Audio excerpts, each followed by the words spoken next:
Salut Pierre, ça va? Salut Hélène. Ça fait plaisir de te voir. Moi aussi, ouais. Viens. Entre. Alors, t'as fait mon voyage?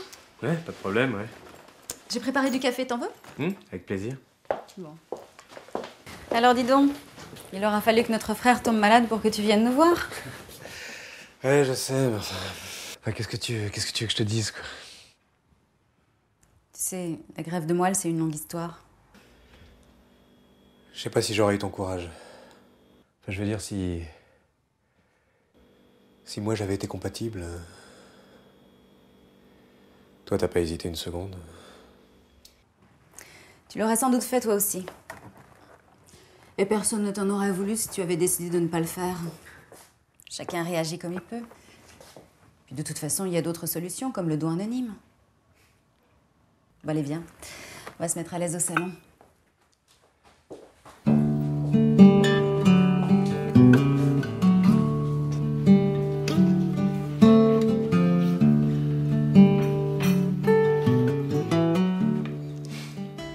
Alors,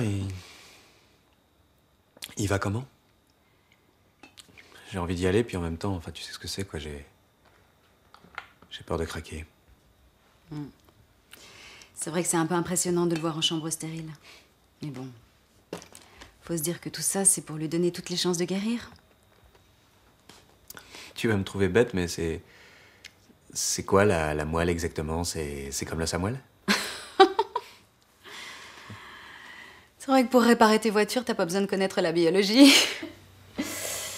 Remarque, heureusement pour moi, le docteur Harvis m'a bien tout expliqué. Alors, faut pas confondre avec la moelle épinière. La moelle osseuse, c'est ce qu'on a à l'intérieur des os. Elle contient des cellules souches qui sont à l'origine de nos globules rouges, de nos globules blancs et nos plaquettes. J'ai quand même quelques souvenirs de l'école. Les globules rouges, ça transporte l'oxygène, c'est ce qui nous permet de respirer. Les blancs, les globules blancs, ça nous défend contre les infections, mais les plaquettes, c'est quoi? C'est ce qui permet au sang de coaguler. Ça empêche les hémorragies. Ouais. Donc la moelle, c'est essentiel à la vie. Tu comprends donc pourquoi il est si important de remplacer celle d'Antoine, parce que elle ne se contente pas seulement de ne plus fabriquer de bonnes cellules, mais elle fabrique des cellules malades à la place. Ah bah je suis content de te voir. Il paraît que t'es venu en train. C'est une première ça. T'as réussi à te débrouiller? Dis donc, t'as grandi mais t'as pas changé, toi. Hein. Antoine va être drôlement content de te voir, tu sais. Maman t'a raconté? On était en train d'en parler, justement. Il paraît que t'étais pas compatible. Pourquoi maman et pas toi?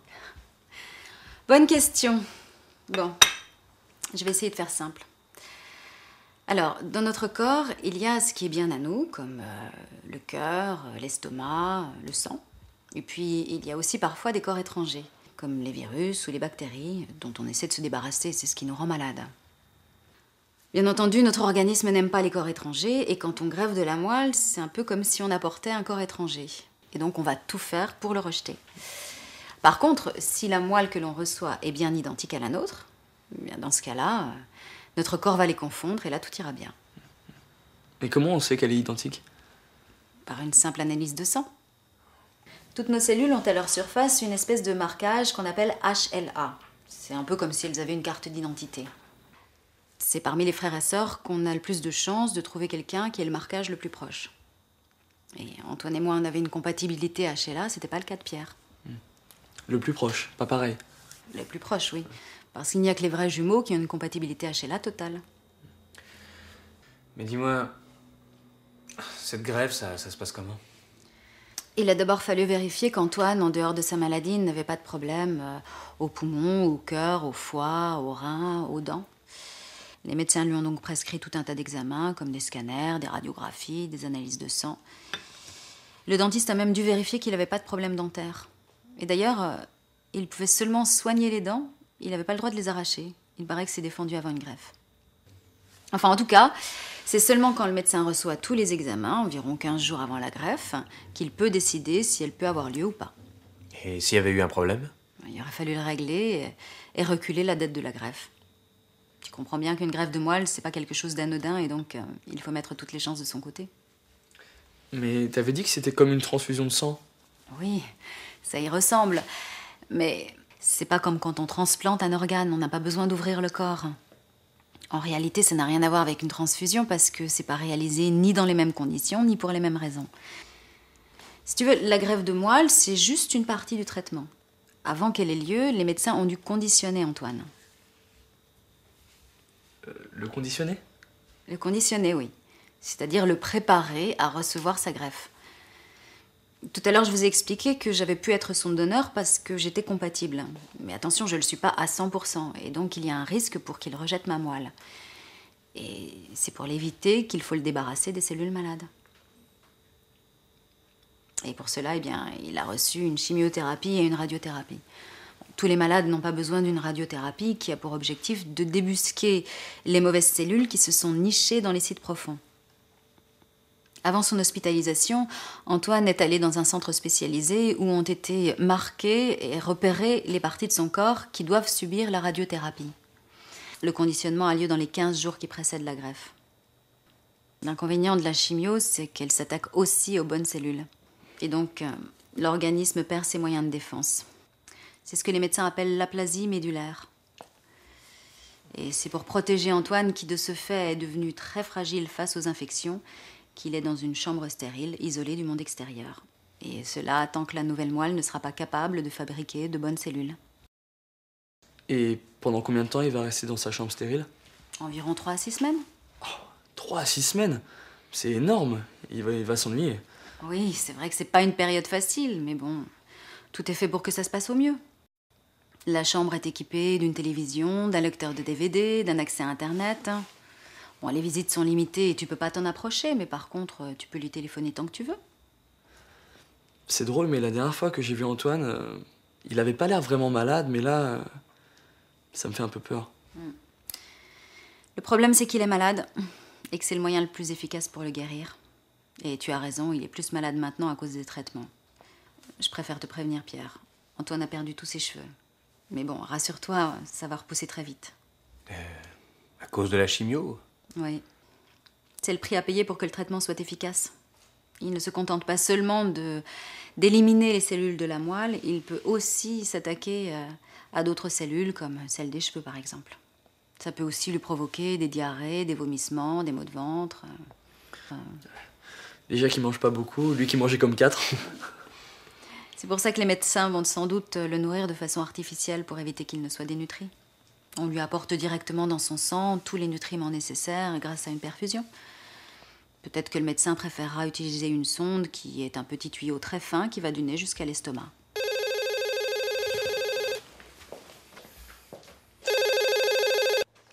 Allô? Oui, Antoine.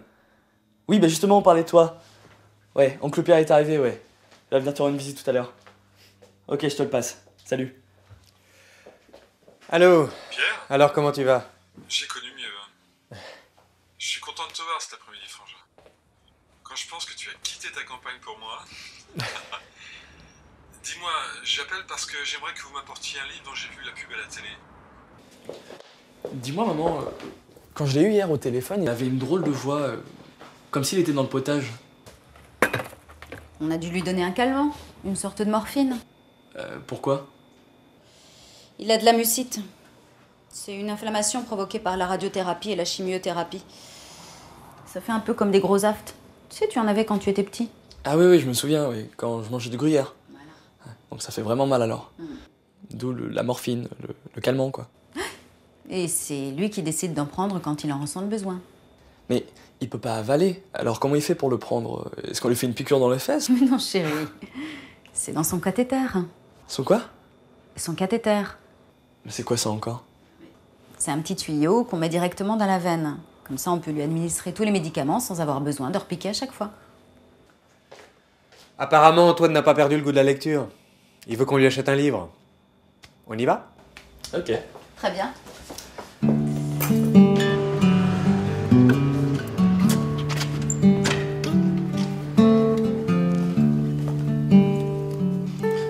Dis-moi, maman, y a pas un risque d'attraper le sida? Tu penses bien que toutes les précautions sont prises, et même pour les autres maladies transmissibles, comme l'hépatite.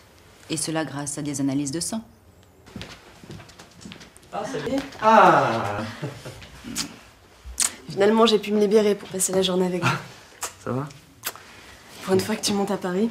Dis donc, toi, tu vas pas t'y mettre toi aussi, hein? Je suis allée voir papa ce matin. Bon, ça va plutôt pas mal. Je me demande pourquoi on lui fait cette greffe. Le père d'un copain qui a eu exactement la même maladie que lui, il a eu que de la chimio, aujourd'hui il s'en est sorti. J'ai posé moi aussi la question et dans son cas, la chimio et la radiothérapie n'ont pas suffi. Cette greffe, c'est vraiment une chance pour lui. T'as vu comme c'est compliqué? Compliqué, je ne sais pas, mais je sais que de très nombreux malades en ont déjà bénéficié et les médecins sont vraiment expérimentés. La greffe a lieu dans quelques jours. Pas trop nerveuse? Un peu, oui, mais j'ai confiance. Et puis je vais pouvoir rester auprès de lui le temps que ça prendra. Et ça va durer combien de temps? Moins de 24 heures. Et après? Après, il va devoir rester encore environ 3 semaines en chambre stérile, le temps que sa moelle fabrique de nouvelles cellules et qu'elles se multiplient. Et puis ensuite, il devra rester encore 3 semaines à l'hôpital pour y être bien surveillé. Il va être fragile un petit peu de temps. Et il aura des médicaments spéciaux pour éviter qu'il rejette la greffe. Mais attends, ça fait au moins 2 mois d'hosto tout ça? Attends, il y a un risque de rejet? Faible, mais c'est vrai qu'il existe. C'est ce que les médecins appellent le risque de la GVH, ou plus simplement la maladie du greffon contre l'hôte. Bon, je m'explique. Quand Antoine va recevoir ma moelle, il va recevoir aussi mes lymphocytes. Et ces lymphocytes sont particulièrement efficaces pour lutter contre les cellules malades qui seraient peut-être restées malgré toutes les précautions dont on a déjà parlé.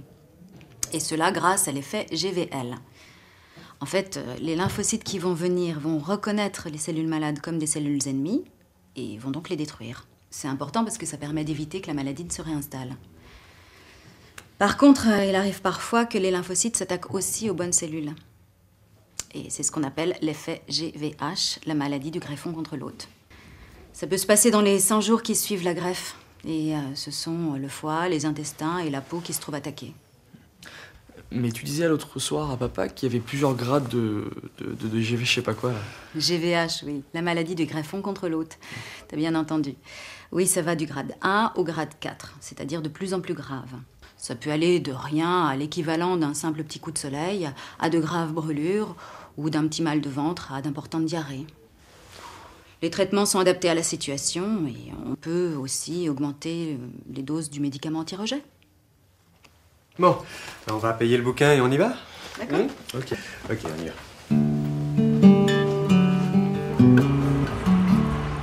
Je crois que je vais passer quelques semaines avec lui quand il sortira de l'hôpital. J'ai des vacances à prendre. C'est une super idée. Tu sais, quand Antoine va sortir de l'hôpital, il faudra qu'il prenne pas mal de précautions. Lui qui adorait aller au marché, il faudra qu'il évite d'y aller. Trop de monde, trop de risques d'attraper une cochonnerie. Dans son cas, la moindre petite chose peut prendre des proportions importantes. Tu pourras plus lui faire démonter le moteur de sa voiture comme l'année dernière. Pourquoi pas, s'il se lave souvent les mains. Et puis, tu connais Pierre, hein? Tu sais combien les moteurs de voiture sont propres avec lui. On pourrait manger dessus. Et son chien? On a demandé au médecin et il pourrait le garder en faisant attention. Mais je préfère le prendre en pension. Vous savez à quoi je pense? Non mais tu vas nous le dire?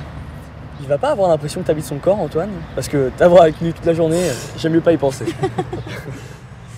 La greffe de moelle, c'est pas comme une greffe d'organes. Mais c'est vrai que ça peut perturber certaines personnes. Dans ce cas, un psychologue pourra l'aider. Et d'ailleurs, le médecin lui a proposé d'en voir un au cas où. Ouais, c'est une bonne idée.